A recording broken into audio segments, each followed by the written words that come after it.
Salam everyone! Magandang araw sa lahat ng iyong mga viewers. Kumusta po kayong lahat ng ating tagapanood? Meron pala tayong isa-shoutout na isang pamilya. Request po ito sa Family Karaang from Lorenzo, Ilocos Norte. Ayan. So, maraming salamat ma'am sa panonood mo palagi sa ating vlog. Kasi sabi ng anak mo ay palagi ka daw nanonood sa aking vlog. Maraming salamat po talaga sa inyong suporta mga sis. Sana po ay bigyan kayo ng healthy na pangangatawan at yung buong pamilya ni Allah. Maraming salamat. So, ngayon pala ay nagluluto ako ng munggo mga sis kasi medyo namumutla nga tayo. Oo. Ganyan po talaga mga sis. Kailangan talaga natin kumain ng healthy na pagkain. Munggo po itong niluto ko at niluto ko po ito ng family style. So, marami din naman pong mga klase na mga beans dito sa Pakistan, mga sisi. Pero ito lang po talaga ang munggo na katulad lang sa atin sa Pilipinas. So, ayun mga sis, pumunta kami ng labas. Nag-deliver po kami sa order ng aking customer from Islamabad. Nandito po kami ngayon sa courier area. Ayan. Kasama ko po yung anak ko mga sis. Ayan. Tapos, naming punta po kami ngayon sa pagkainan mga sis, pagkatapos po namin mag-deliver. So, nagbayad na po ang ating customer. At sabi ko ay dadaan muna kami sa pagkainan kasi ititreat ko po yung aking mag-ama. Ayan, so dito pala sa aming lugar kapag gabi mga sisi, ay ganito po kalinaw dito at napaka-busy po ng mga tao. Ang mga tao po dito talaga sa lugar namin ay hanggang 1 AM may mga sasakyan pa rin dyan na nagala-gala kahit 2 AM mga sis. Pero maaga pong nag-close yung ibang mga shop ngayon until 8 or 9 PM kasi nga ay bumalik na naman yung gera-gera mga sisi at nag-smart lockdown. So ngayon is 7:30 PM dito kaya medyo busy pa yung mga daanan. Pero hindi naman lahat ng mga shop ay magko-close mga sisi. Yung mga courier ay mayroon din pong until 10 PM. Yung mga pagkainan lang or mga shop talaga na nasa public, yun lang talaga until 8 or 9 PM. So, ito pala ang pinakamalaki dito na residence dito mga sis. Ayan, flat po iyan. Marami pong mga nakarenta dyan at mayroon din pong bumibili dyan ng mga flat. So, naglibot-libot kami kasi pupunta nga kami doon sa pagkainan. Oo. Ang pagkainan po na ito ay ilang beses na po namin itong pinupuntahan naming tatlo. Kasi nga ay bago pa lang ito dito sa lugar namin at dinadayo po ng mga tao. So dito ay medyo madilim-dilim na talaga yung mga daan mga sisi. Dito naman ay hindi pa naman palaging umuulan. Once a week mayroong umuulan ng 2 araw, ganun lang. Tapos dumating na po kami dito mga sis at ito po yung ino-order namin. Ayan. Paborito talaga ni Joseph itong Pizza Hut at nag-order na rin po ako ng macaroni na bake na po. Ayan. Masarap po ang kanilang pagkain at unlimited po yung drinks nila mga sisi. Oo. Tapos, ang nagastos lang po namin mga sisi is around 500 peso lang. Nabusog na kami. Kaya umuwi po kami mga sis. Hindi naman talaga masyadong mahal ang mga bilihin dito mga sisi. Unless na lang kung mga imported ay medyo may kamahalan lang talaga. Gusto sanang huminto ni Mister sa grocery store para mamili na, para hindi na kailangan pumunta dito bukas. Kaya sabi ko sa kanya, uwi na po tayo kasi medyo pagod na po ako. Pagod na po ang person kasi alam niyo na nag-overnight po ako kagabi mga sisi. Tinapos ko po yung order ng aking customer kasi medyo matagal na po ito sa akin kasi madami din po kasi ang ino-order niya. Tapos may ina-add din po siya sa akin na true trouser. Ayan, nag-request po ang ating customer. Suki ko na po ito, ilang beses na po ito nag-order. Kaya kahit papano po ng mga sisi ay kapag naka-deliver ako ay ang aking asawa po ay hindi na po yan nakiano sa akin, nakigulo sa mga gawain ko about sa pagtatahi ko. At mayroon na po akong kita ay nililibre ko po sila na pagkain ko sa labas or minsan bumibili ako ng grocery na hindi ko na kailangan humingi sa kanya. Pero yung mga needs namin ay binibigay naman po niya. Kaso lang ay minsan talaga ay bilang isang pamilya, tapos Pilipina tayo, ay may mga panahon talaga na naunawaan natin ang mga budgeting dito sa bahay. Ayan, mega shoutout mga sisi. Ayan po pala mga sis. So, mega shoutout ulit sa family Karaang from Lorenzo, Ilocos Norte. Hindi ko talaga ma-imagine na yung video ko ay napunta na po talaga dyan. So, mega shoutout sa inyo mga sisi at lalo na sa Pilipinas at sa buong mundo or sa ang country po na naabot itong video natin. So, alam niyo mga sisi, dito talaga sa Pakistan mga sis, pag ganitong buwan, ngayon po is magtatapos na po ang July. So, kapag ganito na po, galing na tayo sa extreme summer. Kapag sinasabi nating extreme summer, ay yung init po ay hindi mo maintindihan, parang pumapasok sa loob ng katawan mo. Oo. Tapos, alam niyo po, pag ganito po panahon ay bigla po siyang umuulan. At yun, maganda pag ganon. Oo. Tapos, may time talaga na grabe yung humid niya. Oo, yung bang, para bang nanlalagkit ka, yung katawan mo nanlalagkit, pinapawisan ka, feeling mo ang init. Ganon ba? Kahit sa labas, sabi ni Mister ay napaka-humid. Kasi lumabas kasi siya nung pagdating namin, lumabas siya ulit, bumili siya ng itlog at bread para po sa breakfast. Kasi nalimutan namin bilhin. So, ayun ang mga sisi. Ang humid po na ito ay until po sa August din. Pero sa August, palagi na po iyang umuulan. Ang problema lang kapag umuulan dito, may mga party po sa Pakistan na binabaha. Oo, tapos kahit dito sa Lahore, may party din sa Lahore na yung tubig talaga ay hanggang bewang. So, yun na po talaga ang problema kapag palagi pong umuulan. May mga city talaga na binabaha, kagaya po noon na nag-flood talaga, maraming mga bahay na nasisira, maraming tao ang namamatay. So, yun talaga. Wala na tayong magagawa kasi every year, expecting na po talaga natin ang magkalamidad. Kagaya din po yan sa Pilipinas. So, hopefully, papunta na sa December ay wala ng bagyo na papasok. Kasi napakasamang nangyari last year sa anak kong babae doon, no? Nasa dorm siya. So, yung lugar niya ay nag-flood talaga. So, alhamdulillah ay nagiging okay naman siya that time kahit nawala yung signal nga mga 3 days. Pero bago siya nawala ng signal ay nasa safe siya na lugar. Oo, kasi yung dorm is mayroong second floor, mayroong ding rooftop. So, okay lang po talaga. So, ngayon, sabi ko sa kanya, kapag may mga ganitong problema, may bagyo, ganon, much better na lumipat siya sa lugar na walang bagyo. Oo. For example, noong 2021 is nasa southern kami ng Visayas, including sa Cebu, ay lahat po yun talaga ay napektuhan ng bagyo. Nandun ako that time nung Odette. So, nung pumunta ako sa norte, wala silang bagyo. So, na-realize ko na kapag ganito pala na disaster, kasi iba na kasi ngayon ang kalamidad mga sisi, nagdadala ng malakas na tubig. Oo, kaya delikado talaga. So, ayun na mga sisi, back tayo. So, maraming salamat talaga sa inyo mga sisi. So, ano talaga, kapag 40 ka na, nagpo-40 ka na, ay magiging matured ka na talaga totally. Lalong-lalo na kaming mga Pilipina na nasa malayo sa Pilipinas. Hindi talaga natin ma-imagine na iba-iba yung mga faith natin. Oo. Kasi noong high school tayo, mga bata pa tayo ay para bang hindi natin iisip iyan.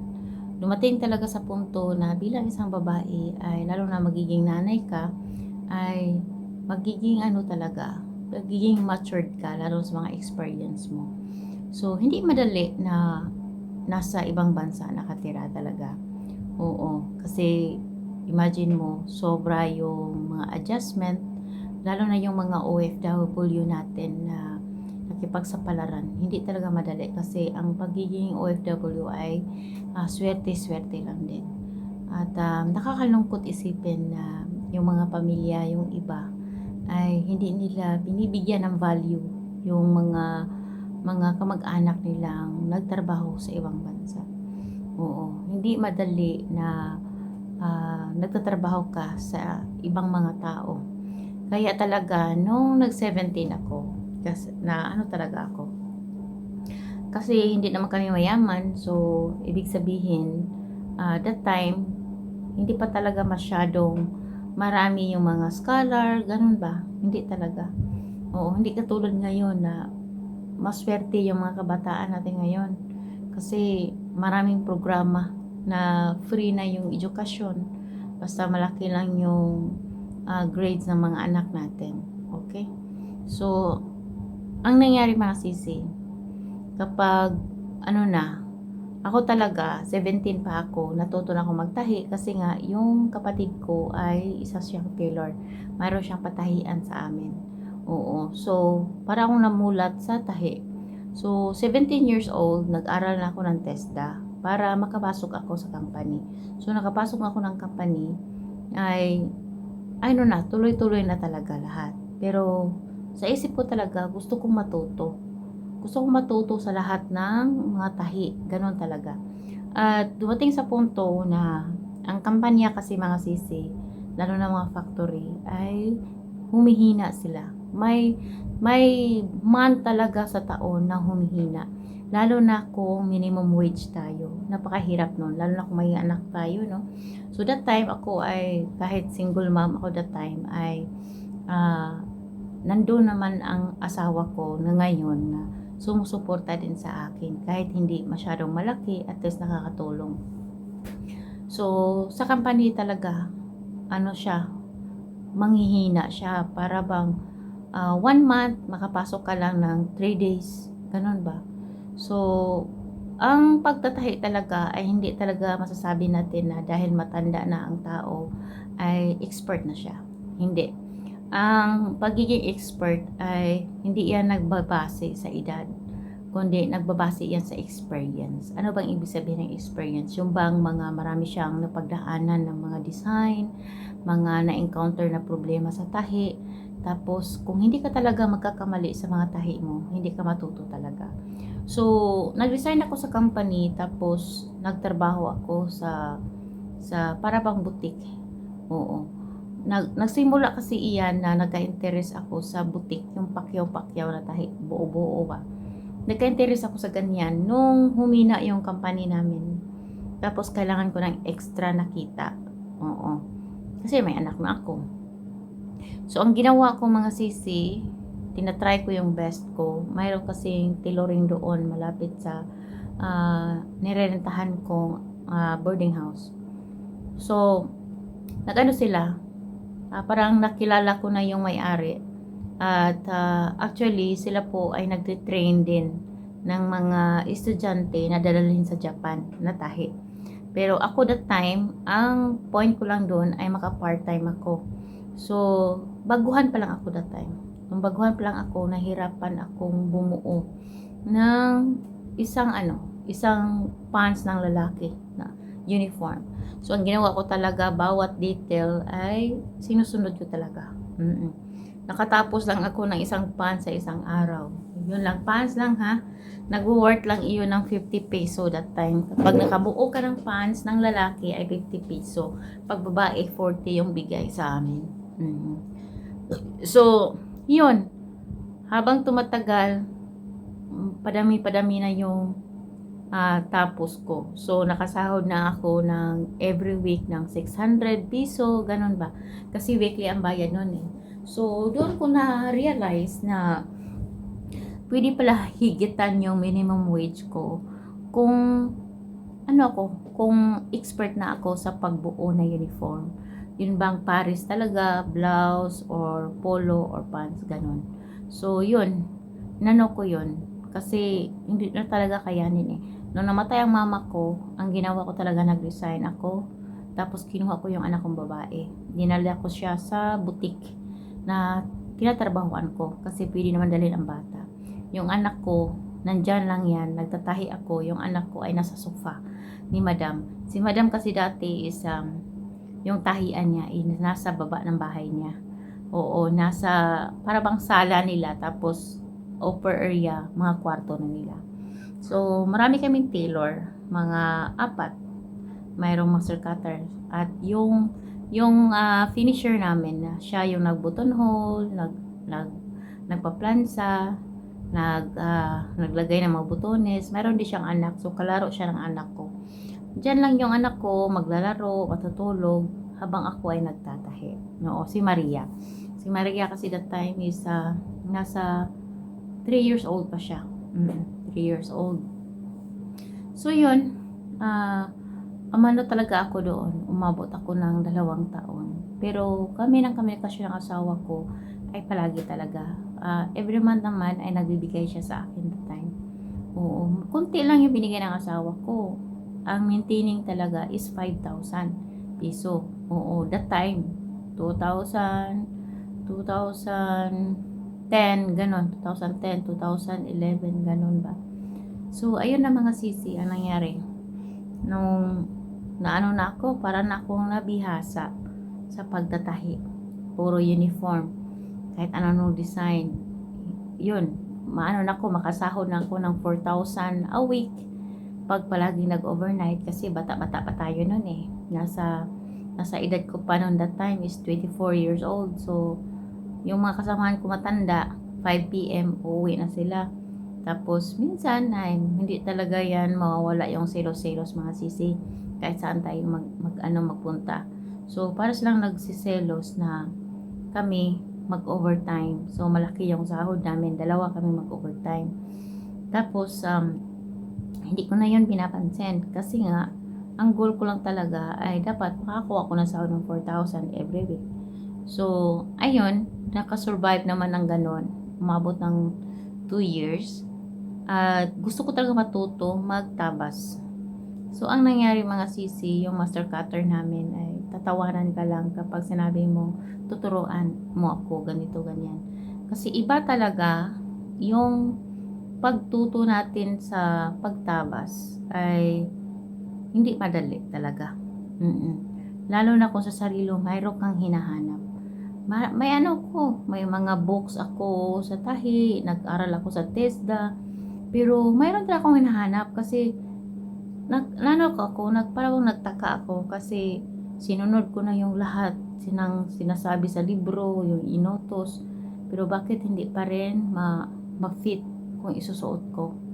So, mayroon akong hinahanap na para bang may kulang talaga.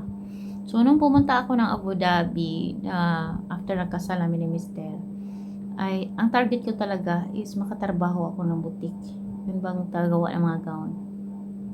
So, ano pa lang ako doon? Mga 3 weeks pa lang, nag-apply na ako mga sis. So, ito yung na-experience ko nung unang nag-apply ako sa Abu Dhabi. Yung asawa ko mga sisi ay dinala ako doon sa Abu Dhabi na para bang ang lugar is Khalidia. Okay? So, sumama ako sa kanya. Mayroon siyang kinausap na kaibigan kasi ang taong yon ay nagtatahi ng kanyang mga damit. Yung bang, ang mga Pakistani kasi nagpapatahi iyan ng mga shalwar kamis, ng mga coat, ganun ba? So, mayroon siyang kaibigan na master cutter doon na lalaki. Tapos, bigla na lang na pinasamahan niya ako ng isang binata na Pakistani. Ano pa siya? Parang payat pa, bata pa. Parang matanda pa sa akin ng 2 years. Oo, ako that time is 26. Yung bata is 28, okay? So, nagtaka ako sa kanya.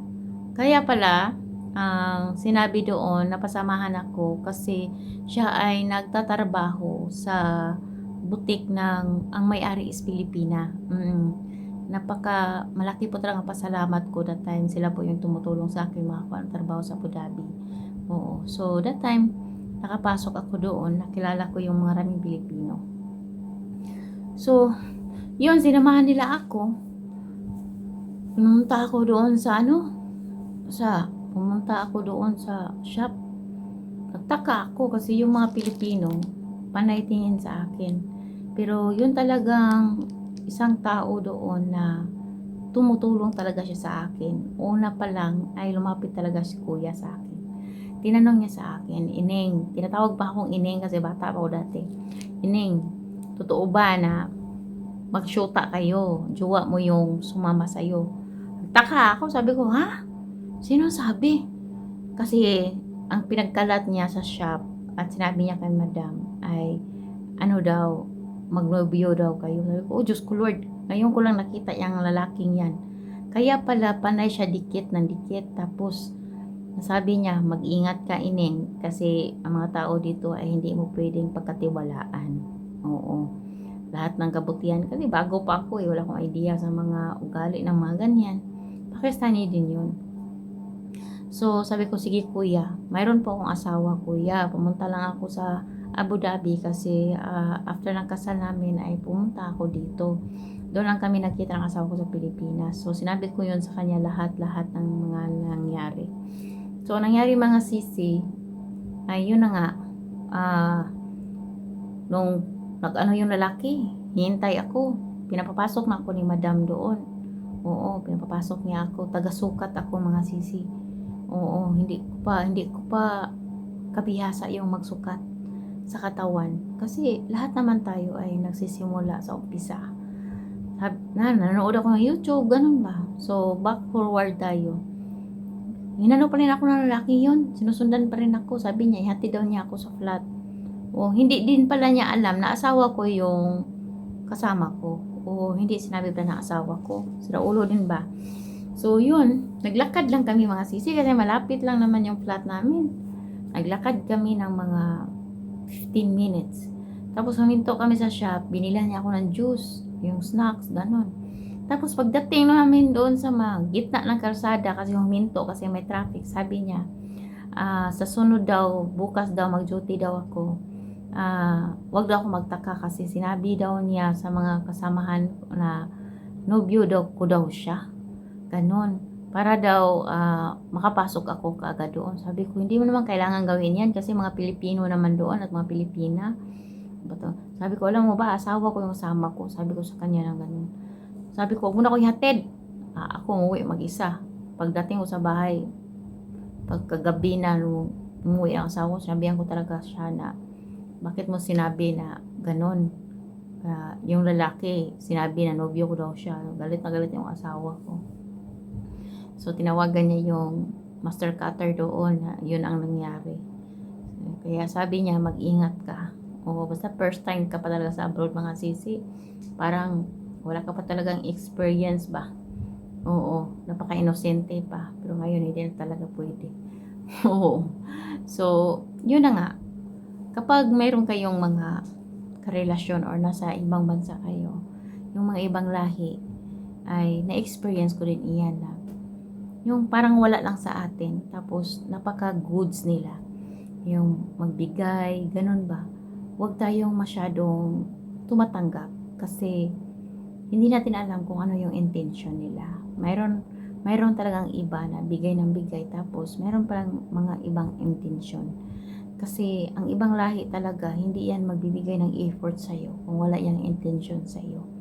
O hindi yan katulad ng kalahi natin na friend lang, ganun ba? Pero sila iba. Kapag palagi siyang nagbibigay sa'yo ng attention or nag-effort kuno, yan, may ano na yan, may intention na yan sa'yo.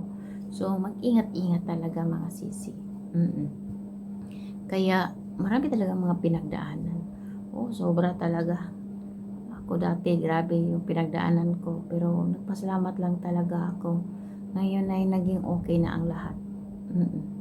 Nagbago lang talaga ang lahat nung bumalik ako dito. Galing Pilipinas, 10 buwan. So, ako nakarealize, yung asawa ko nakarealize din. Masyado akong selosa dati mga sisi. Sa totoo lang. Oo, masyado akong praning. Napaka-selosa ko. Ano kung pasok sa isip ko. Minsan nga ay naginip pa, ganun ba. Pero magtatanong ako. Oo.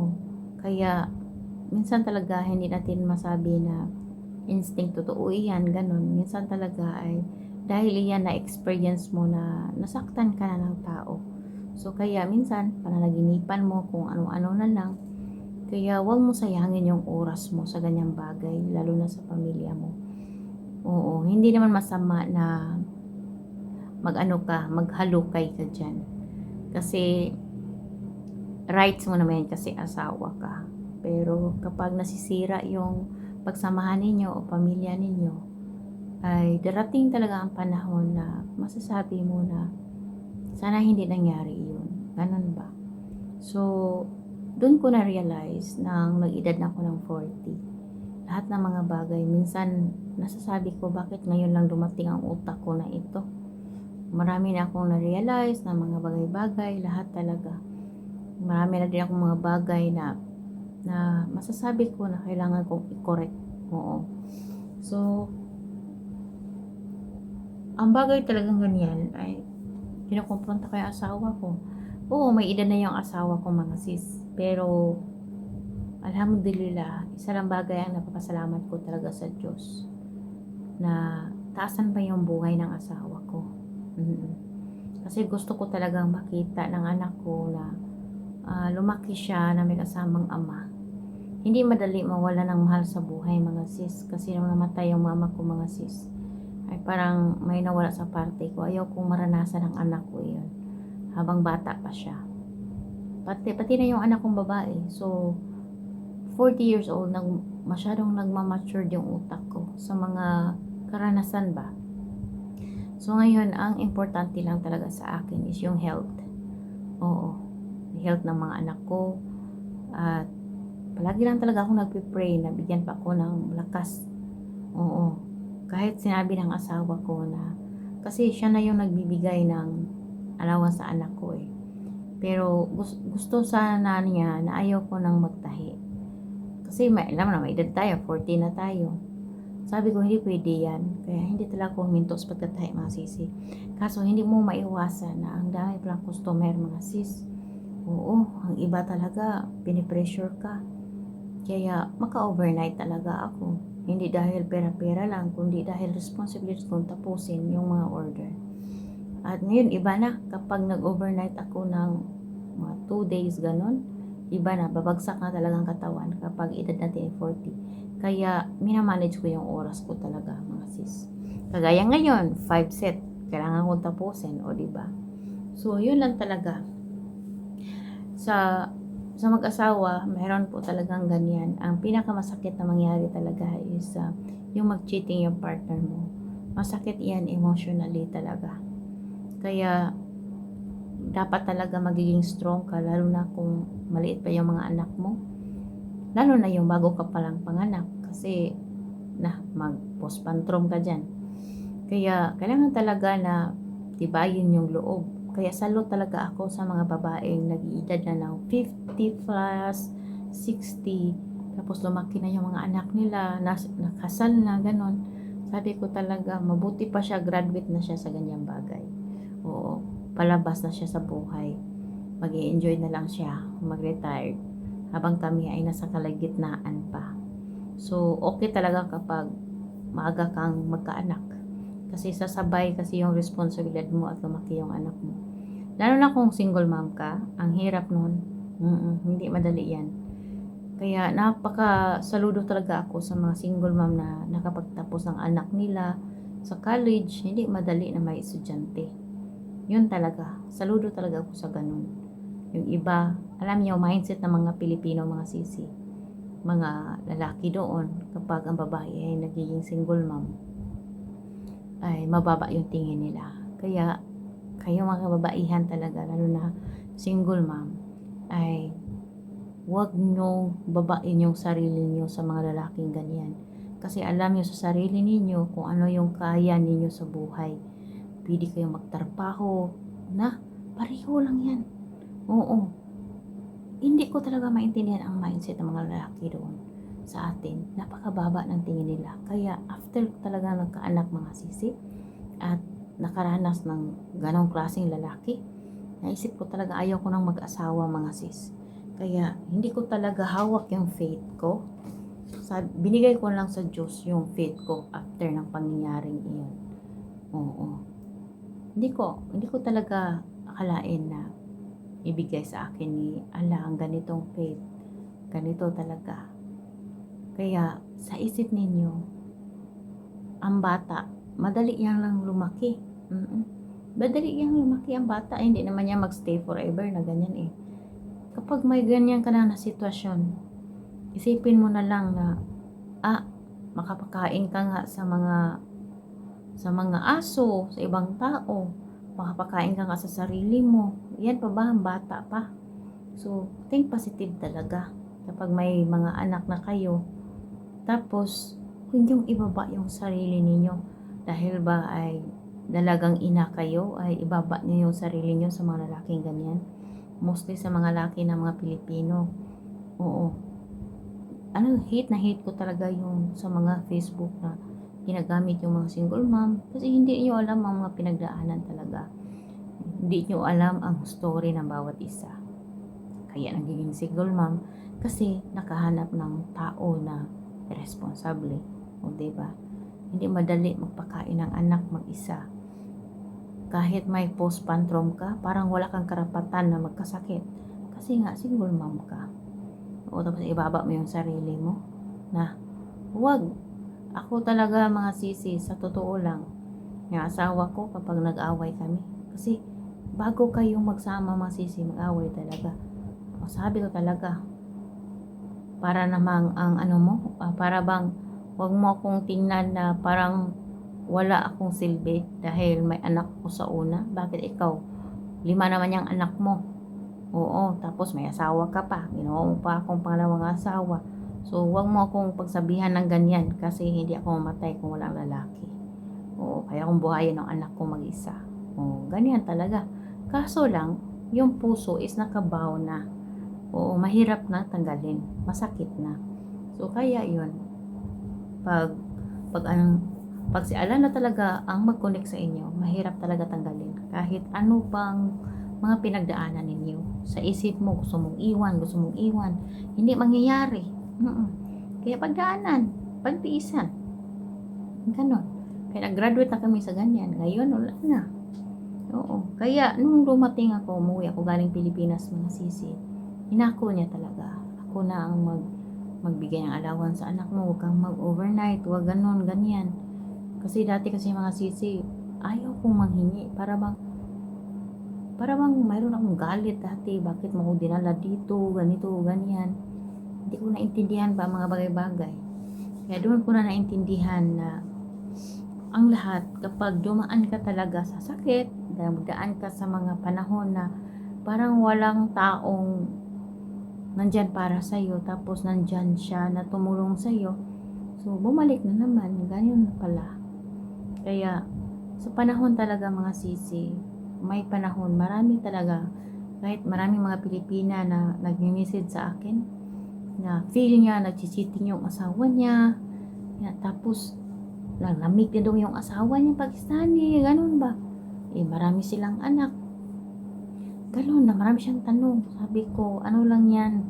Stress lang yan. Minsan kasi nagbabago yung asawa natin dahil din sa atin. Nag-asawa tayo tapos hindi mo pinapansin. Hindi mo malang tinanong kung kumusta. Kasi ang lalaki talaga kapag nagtatrabaho, maraming pinaprovide. Lalo na kung Pakistani kasi sila nagdadala ng budget. Sila ang nagbabayad ng electric bill, sa bahay, pagkain, school fee ng mga bata.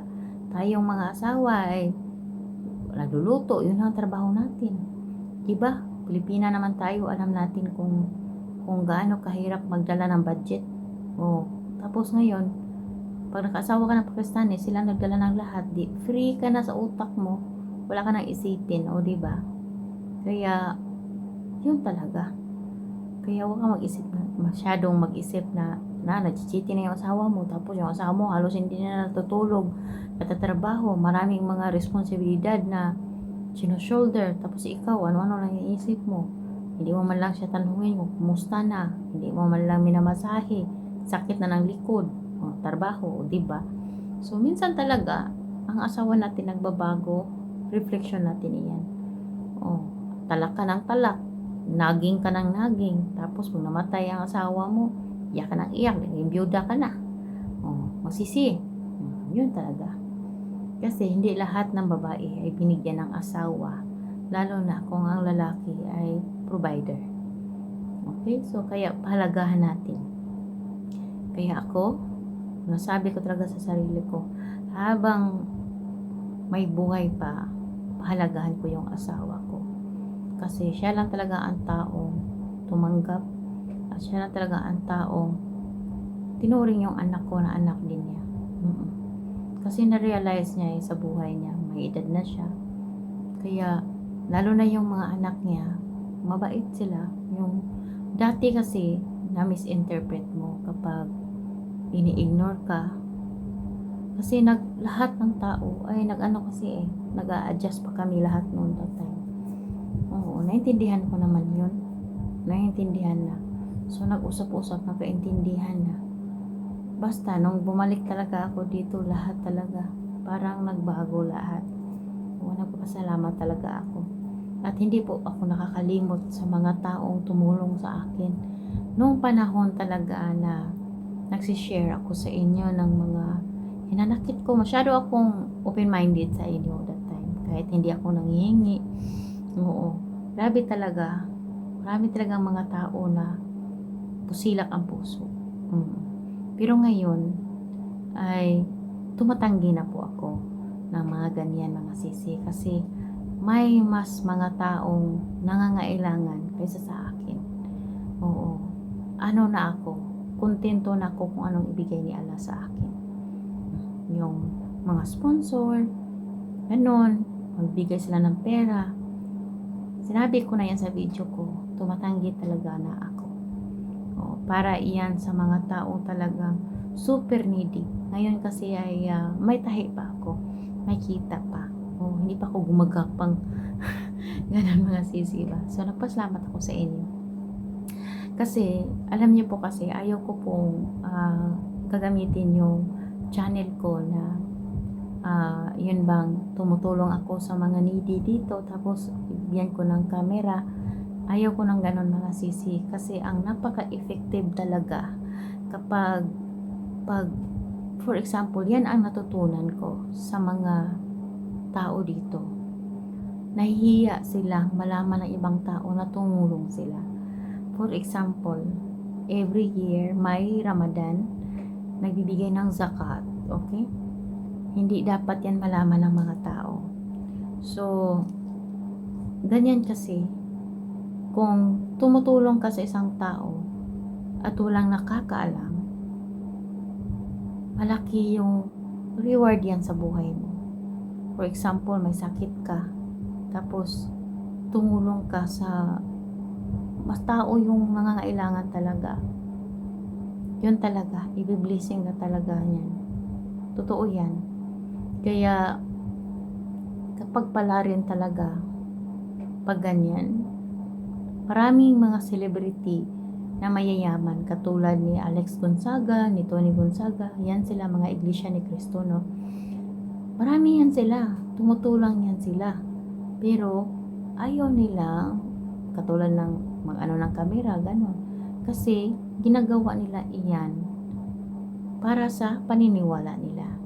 Ayaw nila iyan makita ng ibang tao, yung pagtulong nila.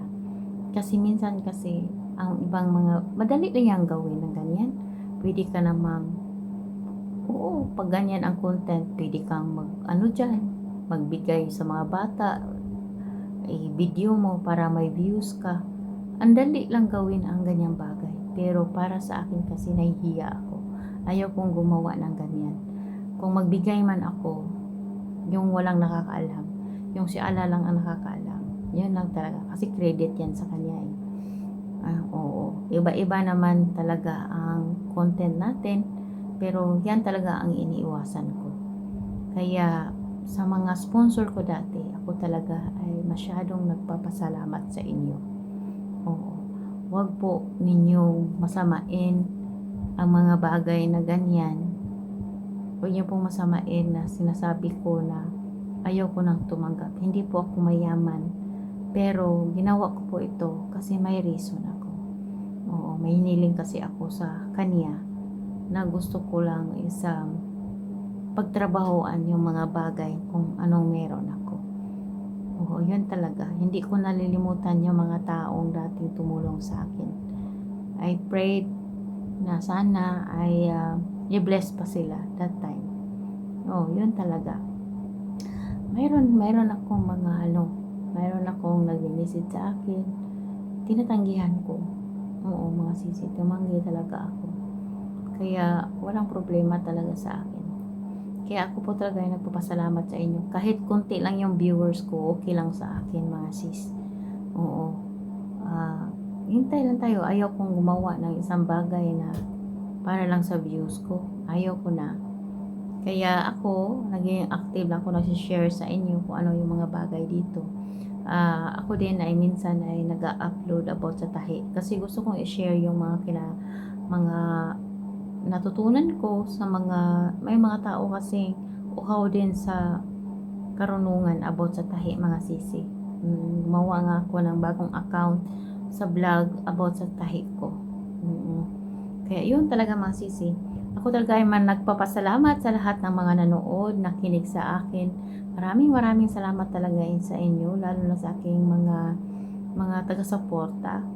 Sana po ay maging malinaw po yung utak ninyo at bigyan kayo ng blessing ni Allah.